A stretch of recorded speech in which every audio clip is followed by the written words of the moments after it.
Advocate Umesh Pal की हत्या से ही नया विवाद शुरू हुआ। इस हत्या का आरोप अतीक, उसकी पत्नी शाइस्ता, उसके भाई अशरफ पर भी लगी। ये अतीक और अशरफ की फिर हत्या हो गई है और इस मामले की एसआईटी जांच भी चल रही है।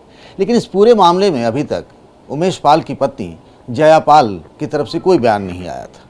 हम जया जी से खुद बात करते हैं, जो हमारे साथ हैं। उमेश पाल की तस्वीर भी लगी, हम उन्हीं के घर पर हैं।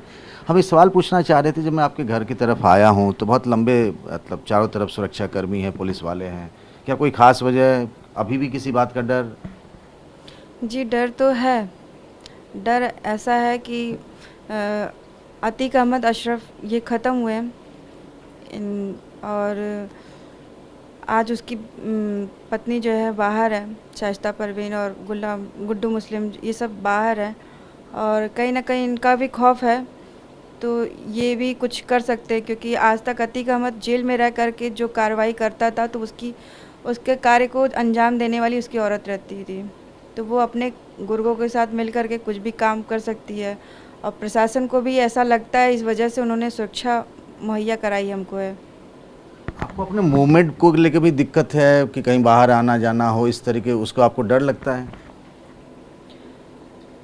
फ़िलहाल मुझे बाहर तो आना जाना उतना नहीं होता, लेकिन हाँ, जो भी जहाँ जाना होता तो गुप्त तरीके से जाई जाती है और सुरक्षा उस हिसाब से लगी हुई है।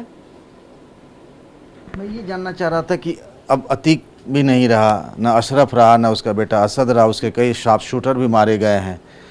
तो आपको क्या लगता है कि शाइस्ता के पास अभी भी उतनी ताकत है और उसके लोग हैं कि उससे आपकी जान को खतरा हो सकता है? आपको लगता है कि चिंता की बात अभी भी बनी हुई है?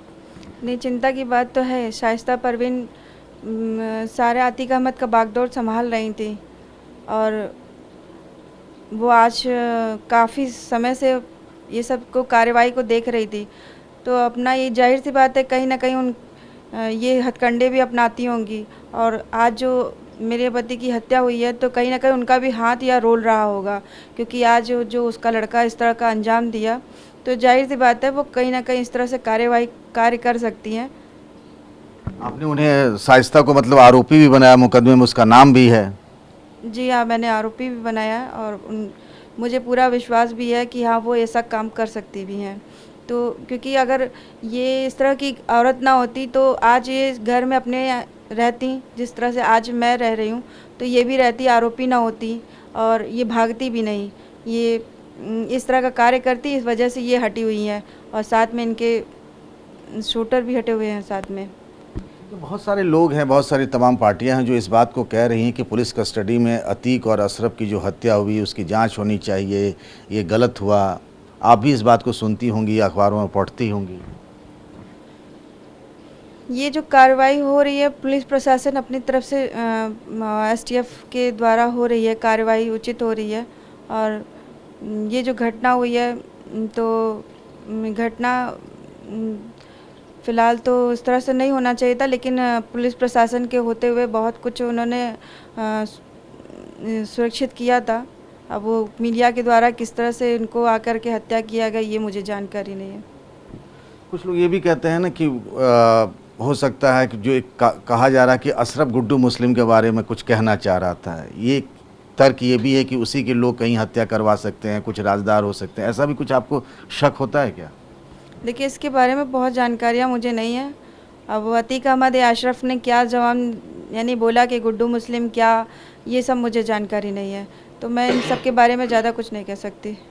आपको नहीं लगता कि वो दोनों आज जीवित रहते तो बहुत सारे राज खुलते, बहुत सारी बात, मतलब चीज़ें सामने आती? उन्होंने तो बहुत कुछ कहा था जब थाने में थे ये, तो उन्होंने कहा कि मैं देख लूँगा, बाहर निकलता हूँ तो मैं देख लूँगा, मैं उन जो पुलिस प्रशासन या एसटीएफ में जो कुछ रहे हैं तो मैं उनको देख लूँगा, ये सब धमकी दे रहा था। तो इससे यही पता चलता है कि हाँ, वो बहुत ज़्यादा अपने आप को लगाता रहा, इस वजह से वो धमकियाँ दे रहा था। तो प्रशासन अपना कार्य कर रही है, उचित भी है, सही लग रहा है। आप अभी तक की जांच से बिल्कुल सेटिस्फाइड हैं? जी हाँ, मैं प्रशासन शासन और एसटीएफ के द्वारा जो कार्रवाई हो रही है उचित कार्रवाई हो रही है। आपको कभी कोई पीछे लौट के नहीं लगता कि एक घटना हुई यहाँ के सामने में, आपके पति के साथ ये हुआ और अचानक से पूरी ज़िंदगी बदल गई आपकी?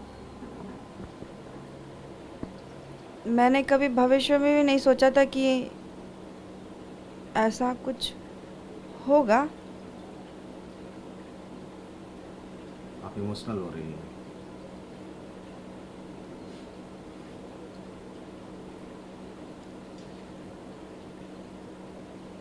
भविष्य में मैंने सोचा नहीं था हम, लेकिन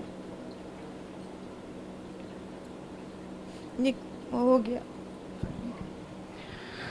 जयपाल, चूँकि जिस पे गुजरता है वही जानता है, और बहुत इमोशनल हो गई, इसीलिए बहुत बातें कहना चाह रही थी वो नहीं कह पाई हैं। कैमरामैन निशांत के साथ पंकज झा, TV9।